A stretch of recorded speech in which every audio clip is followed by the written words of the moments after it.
C'est perdu d'avance. Bien aimé, tu es là? Je suis là. Les jeunes ont la parole. Donc, la parole est difficile, mais encore qu'il faut souligner que même l'histoire de l'île Bani, les gens peuvent spéculer là-dessus, mais je sais qu'en amont, en aval, il y a déjà des arrangements. Parce que si on est en conflit à cause du Nil depuis des années, ça fait un bon bout de temps, la personne avec qui vous êtes en conflit ne peut pas venir s'asseoir pour dire que il vous donne son électricité gratuitement. Hein? Et qui viennent à votre investiture, il aurait même pu se faire représenter, parce qu'il a quand même été représenté par quand même une autre,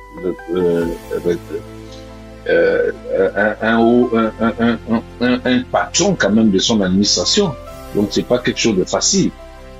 Maintenant, dans ce qui concerne les hommes politiques, où certains attendraient que le maire puisse agir, mais qui va agir? Qui va parler? Tous sont allongés. Qui va ouvrir sa bouche? Chacun a besoin d'avoir quelque chose, chacun est en train de chercher comment placer son enfant, et ainsi de suite. C'est qui? Qui va ouvrir la bouche? Alexandre Barreau-Chambrier, c'est qui?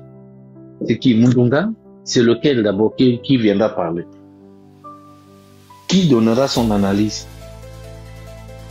Même dans notre côté là, où nous sommes un peu là, les activistes, on voit comment certains sont en train de calculer. Ça calcule là, le matin, à midi et le soir, chacun essaie de se planquer quelque part. Beaucoup là et tout d'entre nous, on était encore dimanche avec certains assis quelque part, mais ils ont dit ils vont observer que les Gabonaises boivent, les Gabonaises boivent d'abord la tasse même pendant un an.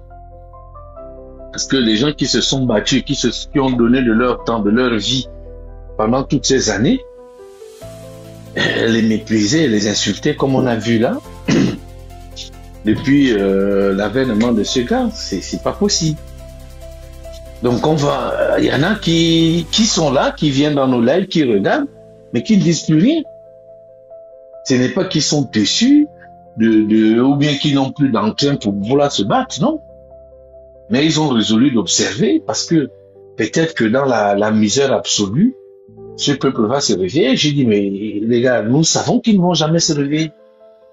Parce que si aujourd'hui, ils font ami avec les bourreaux, ceux qui ont tiré sur eux, les rasés forcés, tout le reste, non, les militaires. Mais vous pensez que c'est demain qu'ils vont dire, qu'ils vont vouloir se mettre à dos ces gens-là? Ce n'est pas possible. Nous avons aujourd'hui cette charge de défendre ce pays parce qu'il y a une bande des usurpateurs qui sont arrivés. En ce qui concerne l'autre que vous avez dit qui cherche la domination, mais comment vous faites pour être abonné et aller écouter des gens comme ça? Il faut même pas essayer de lui donner une quelconque audience. Qu'est-ce qu'il peut bien dire qui puisse toi, où tu vas apprendre quelque chose dans son live? Moi, je ne les écoute pas. Il faut vous donner une ligne, une certaine éducation à vous-même déjà. Vous devez vous arranger à être loin, très loin de certaines pages. Parce que vous n'apprendrez rien. Mais si vous êtes là-bas, c'est parce que vous avez peut-être le doute sur... Je n'ai aucun doute sur quoi que ce soit. J'ai bloqué tout le monde. Je ne veux même pas les écouter. Qu'importe ce qu'ils vont dire, je sais déjà ce qu'ils vont dire. Et je sais toujours que ça va être de la manipulation. Donc je ne force même pas, je ne fais même pas l'effort. Même là, quand on m'annonce là, oh, mais tel a dit ceci. Mais je sais qu'il va forcément dire, il ne peut pas dire le contraire. Il va forcément dire ce qui peut montrer un peu plus de... qui peut peut-être nous ouvrir une porte vers une certaine nomination. Parce qu'au Gabon, mais nous le découvrons, il y en a beaucoup là qui n'ont pas fait l'effort de se former un peu dans n'importe quel domaine. Ils sont là, ils cherchent des nominations. Pour quel résultat? Ils ont fait quoi? Ils sont allés où? Ils sont allés où? On les a vus travailler où pour dire que bon, tel quand même, on peut voir et tout.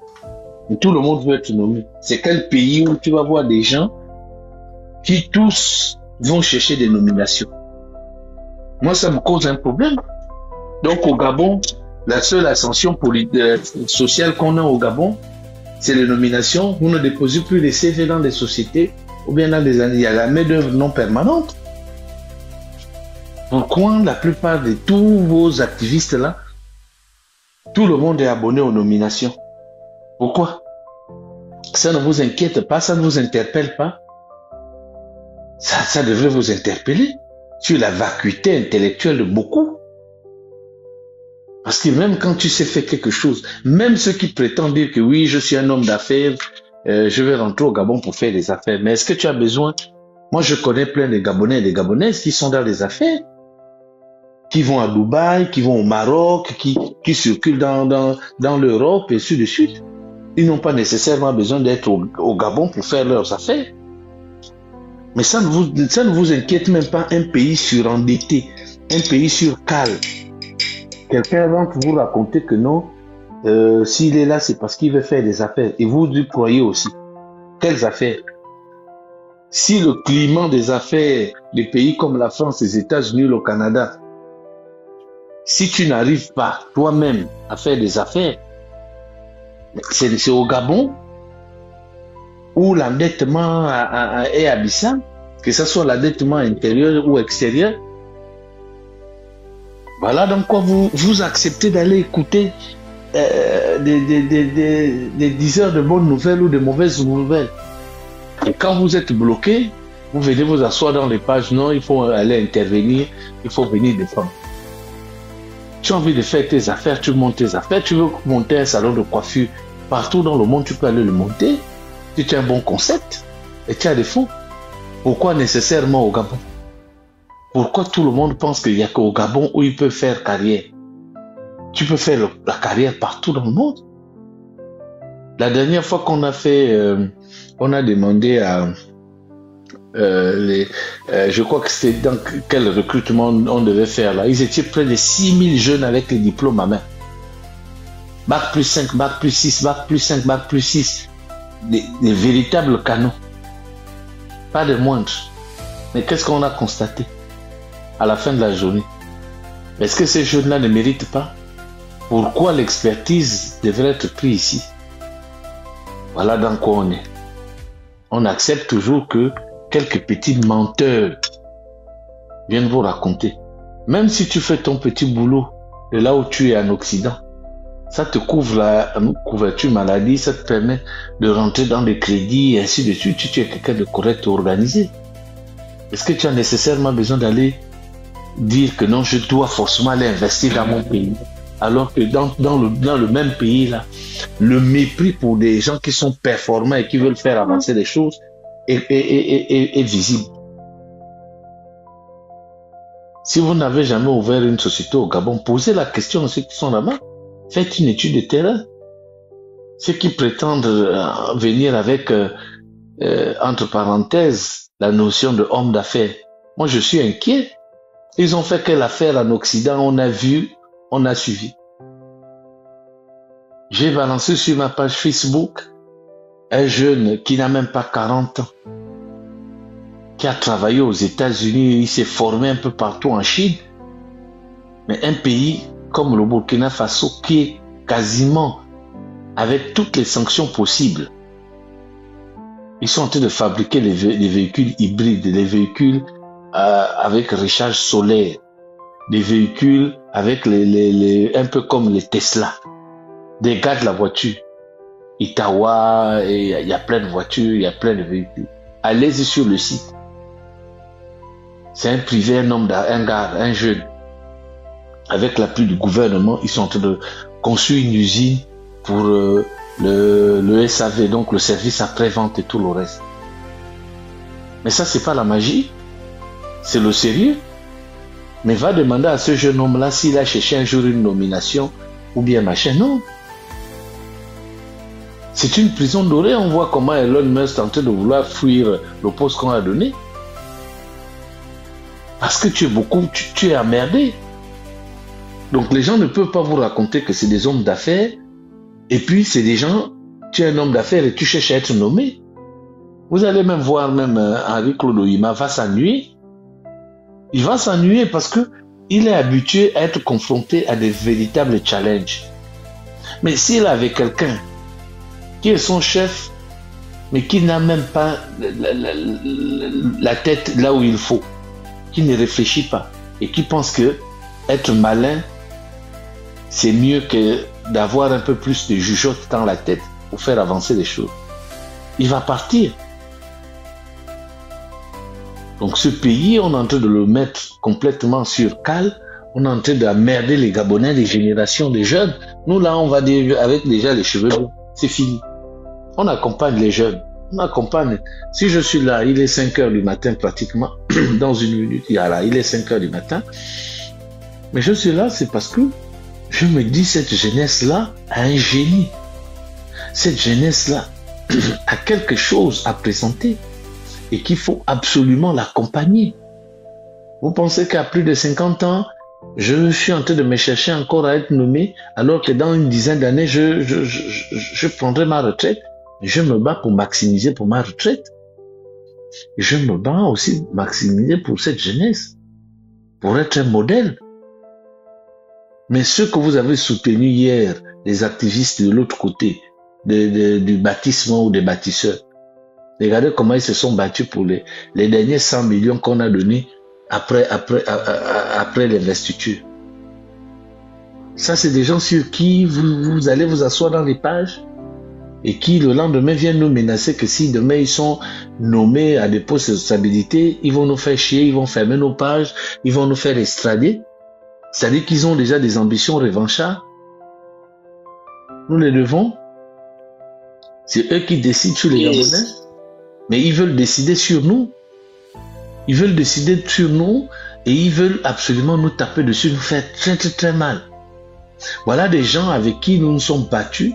Nous croyons que nous étions dans la même longueur d'onde. Qui ont critiqué Ali Bongo, qui ont critiqué le régime, qui ont même insulté ceux qui sont aujourd'hui à la tête de ce pays. Ils n'ont pas été inquiétés. Mais eux, ils peuvent sortir, vouloir nous inquiéter. Nous menacer, nous et nos familles et ceux qui sont restés au pays. Et vous, Gabonais, vous observez, vous laissez dire ça. Vous laissez à ce jeune homme, à ces jeunes femmes de venir nous insulter. Vous pensez qu'on va aller où avec ça? Voilà un mensonge que l'Union est sortie de mentir. Les activistes de l'autre côté aussi, ils sont venus nous traiter de menteurs. Voilà la vérité qui est là. Le président angolais vient de nous donner une leçon de politique en disant que votre type-là, il ne pèse pas sur la balance. Mais ça devrait nous interpeller. On n'a pas vocation, même Ali Bongo, dans son désordre, n'a jamais eu de problèmes comme ça. On va aller où avec? Vas-y, prends la parole, mon jeune frère. Non, mais c'est comme je disais là. Je veux, même sur le cas, comment il s'appelle là, Ohima, qui est aujourd'hui ministre de l'économie, des finances, des participations et de beaucoup d'autres choses là. Moi, je pense qu'il est là. C'est beaucoup plus parce que durant la transition, les banques commerciales ont beaucoup investi dans leurs choses là. Les banques commerciales ont beaucoup investi. Beaucoup investi. Je pense qu'il est là pour le patronat, pour venir récupérer leur argent. Mais en même temps, c'est comme tu as dit là, comme il sait qu'il va s'ennuyer, il sait que c'est le politique, si la tête n'est pas quelqu'un qui est un bon manager, quelqu'un qui connaît comment ça marche, les choses n'aboutiront jamais. Donc il garde un pied toujours sur son entreprise BGFI. Voilà pourquoi il ne veut pas lâcher. Parce qu'il s'est dit que bon, si là-bas il sent que la tendance n'est pas vraiment bonne, moi je vais mettre même quelqu'un là, je vais retourner pour moi à BGFI tranquille. Parce que je ne vais pas me casser la tête dans les choses de la politique, alors que j'ai une structure qui est en train de grandir. Parce que BGFI ne cesse de grandir. Mais mon jeune frère, moi je veux te rappeler une histoire. On a eu Emile Ndomba. Qui a fait partie Emile Ndomba? Il a mis un plan d'attaque pour restaurer l'économie de notre pays, mais qui l'a emmerdé? qui a laissé qu'on la mère d'Emine Domba.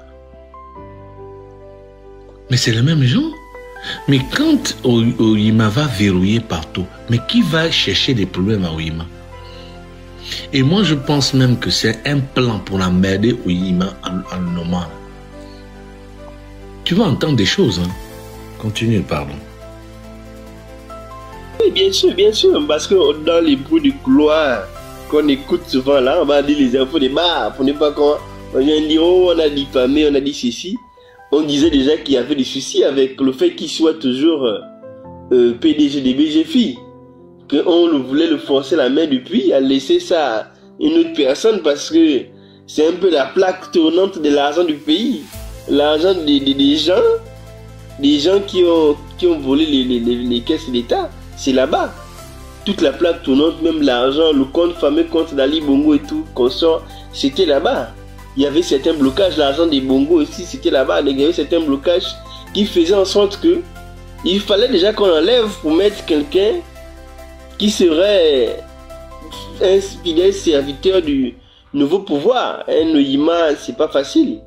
Je pense que c'est aussi dans tout ça, il y a une partie du remboursement de leur argent, il y a une partie politique. Mais il n'y a rien de remboursé parce que regarde, qu'est-ce qui s'est passé en 2023?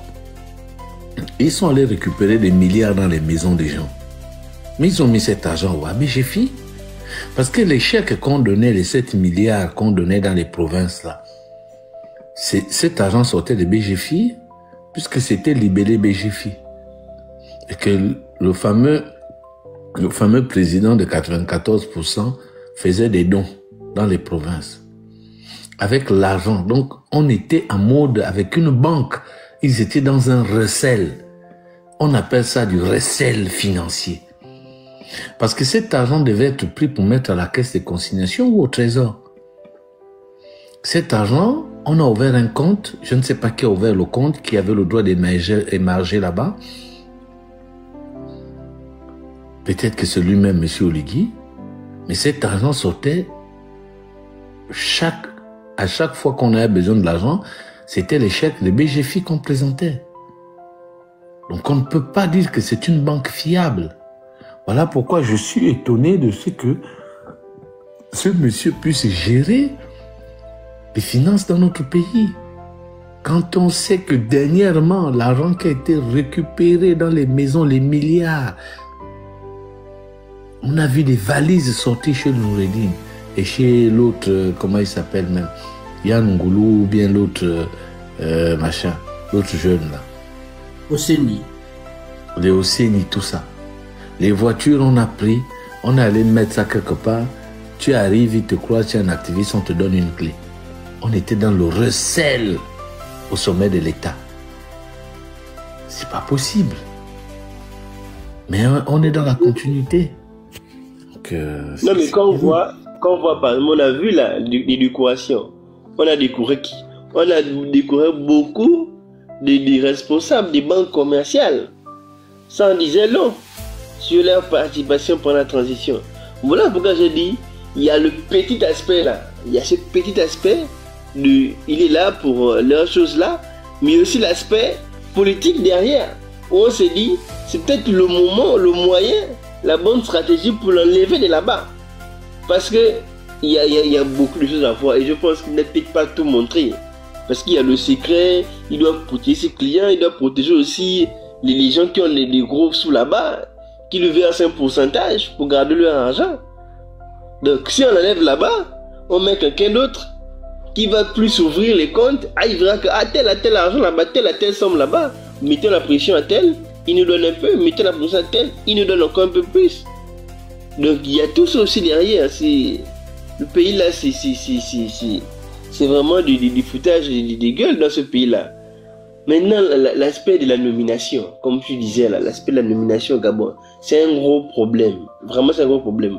On ne peut pas se dire homme d'affaires, politique, le président se déplace, on est là, le président va à Uyem, on est là, le président va à Mouila, on est là, le président va à je ne sais pas quoi, gentil, on est là.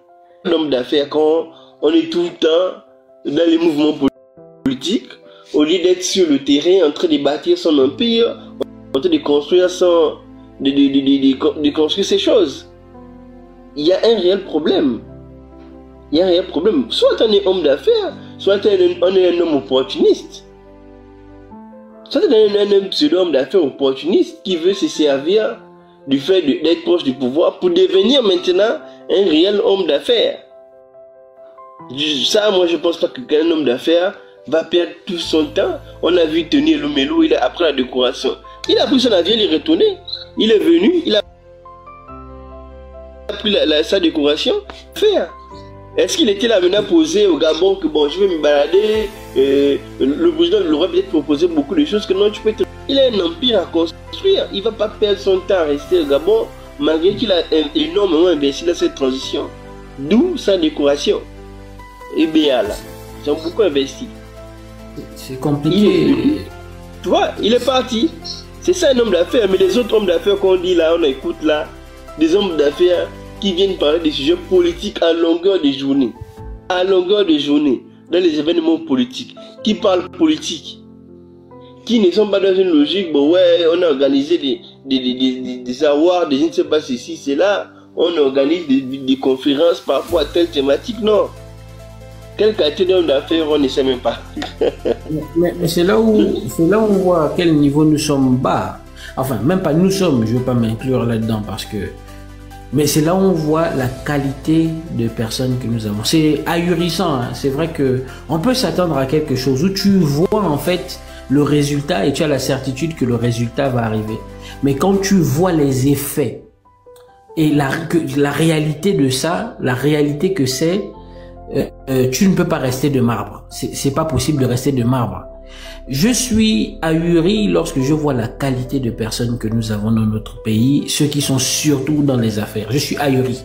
Je suis en train de me dire maintenant, donc ça voudrait dire que dans ce Gabon, dans ce pays, dans la fourberie, mais c'est-à-dire ne serait-ce qu'une once, c'est des petites ramifications encore qui peuvent rester.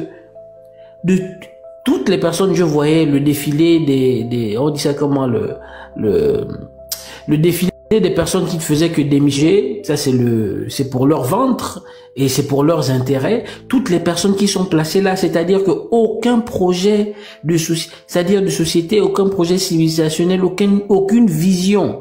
C'est-à-dire que même quand on regarde les personnes qui se disent hommes d'affaires et entrepreneurs, mais c'est quoi être un entrepreneur? C'est répondre à un besoin.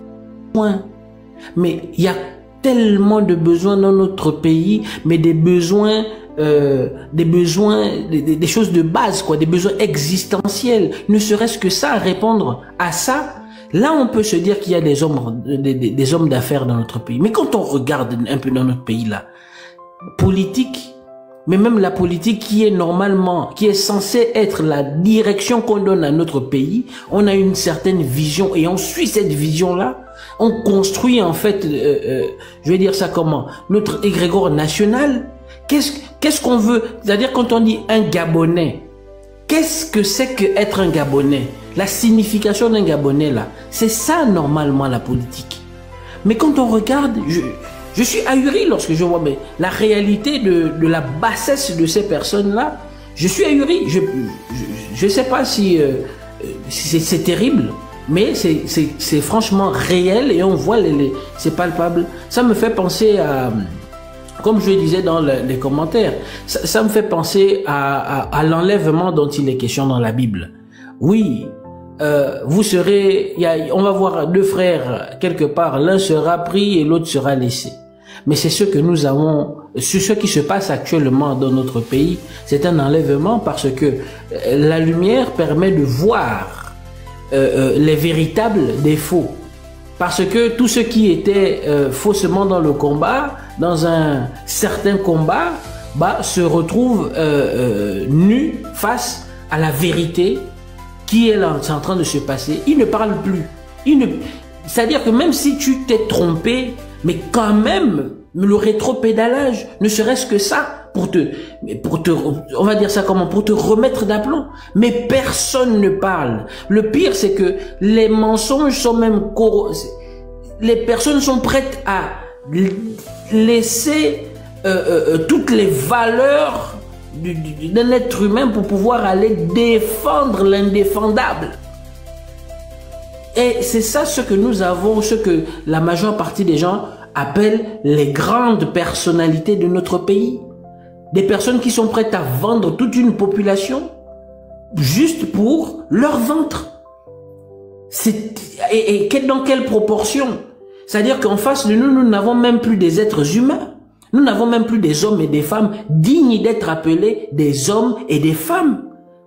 Parce que là, à ce niveau de la compétition, c'est terrible. Moi, je suis profondément ahuri. C'est-à-dire, je fais un récapitulatif. J'essaie un peu de revoir, de regarder tout ce qui s'est passé dernièrement dans notre pays.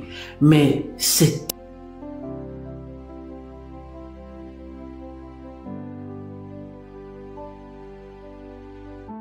comme j'en ai entendu une là dans un live hier à peu près dans cette heure-là qui me disait oui, mais nous les Gabonais, voilà, on n'a pas encore atteint le niveau où on doit se lever. Mais quand vous avez donné vos vies, la vie de vos enfants, de toute votre famille et de générations futures qui ne sont même pas encore là, entre les mains de personnes de cette qualité-là, mais qui êtes-vous, peuple gabonais? Qui êtes-vous? Comment est-ce que vous vous définissez? Est-ce que vous arrivez à vous regarder dans un miroir? Même vous qui faites toutes ces actions-là, mais vous arrivez à vous regarder dans un miroir et vous dire que vous vous levez le matin, vous vous habillez, vous arrivez à vous regarder dans cette glace-là et aller encore vivre cette journée-là, à faire exactement la même chose. Qui êtes-vous? Je suis profondément ahuri. Je suis choqué. J'étais en train de... Le peuple gabonais, s'il vous plaît. Ce peuple-là qui a soif. C'est ça ce que vous êtes. C'est ça ce à quoi vous êtes réduit. Vous êtes là, vous regardez. Je suis profondément ahuri. C'est terrible, c'est que... Là, ça me saute. Là, je me dis, mais attends, non, c'est pas réel. Je suis en train de vivre un rêve, un cauchemar. Et les Gabonais sont où? Où êtes-vous? Qui êtes-vous, peuple gabonais?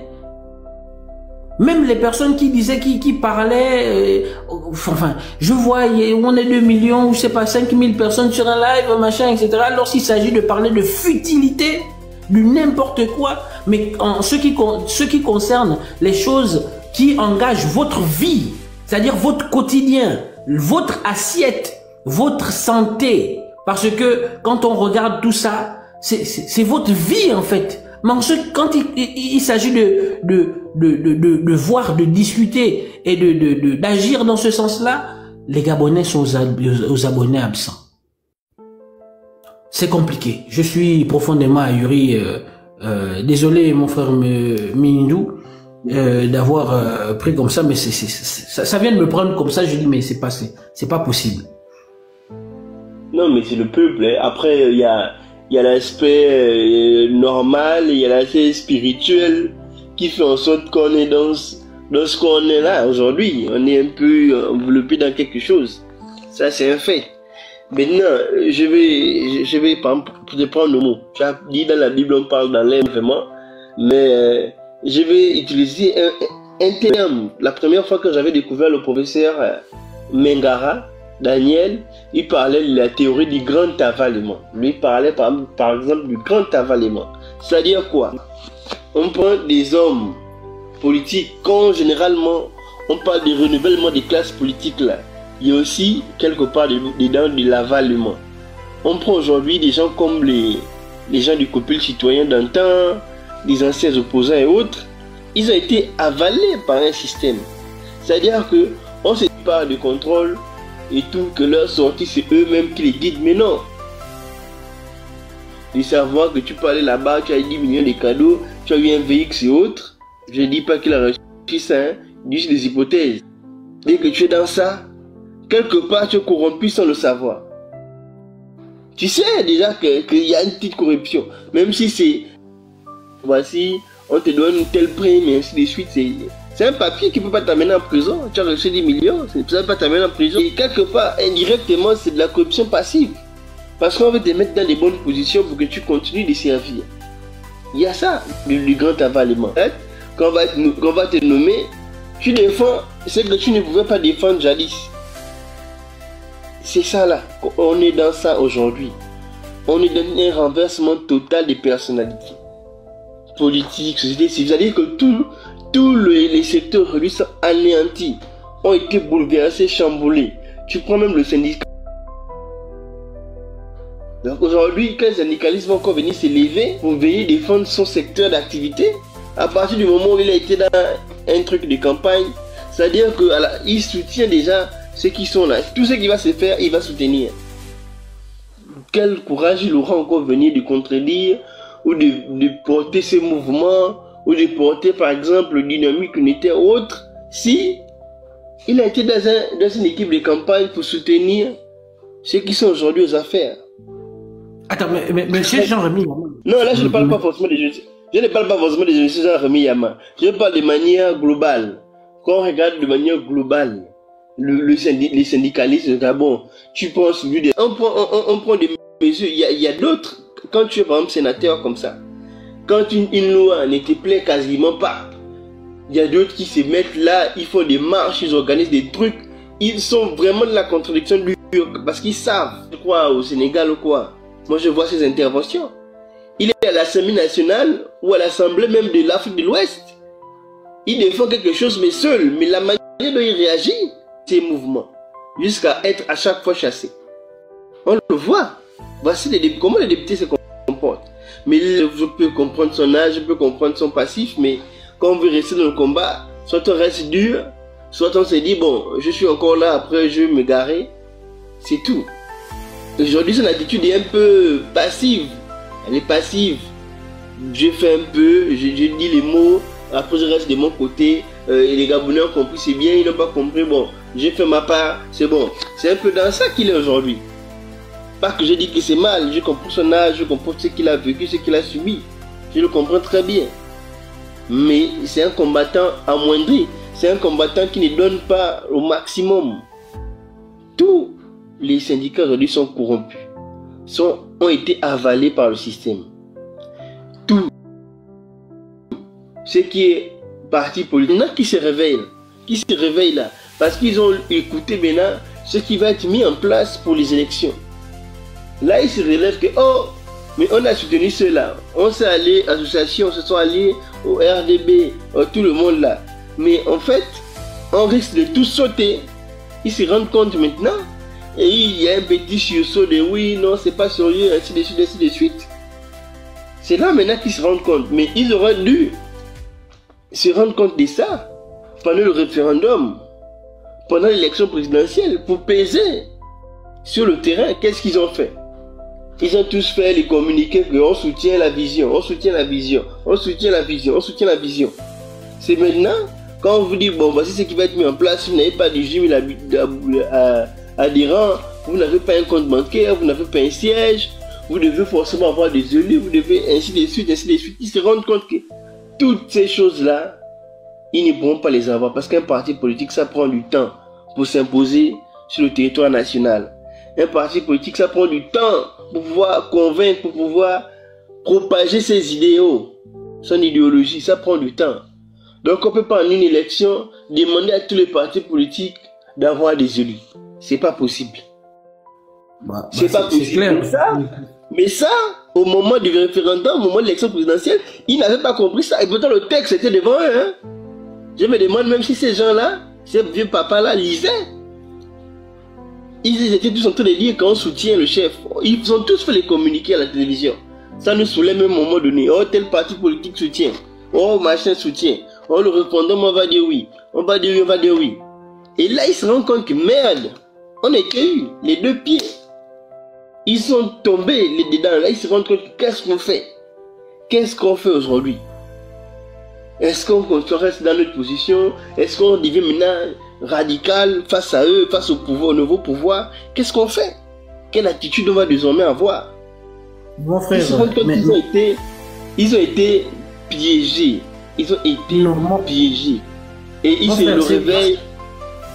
Oui. Mon frère, excuse-moi, c'est que quand tu es dans une dynamique et que tu te fais piéger, il y a quelque chose, c'est ton moteur.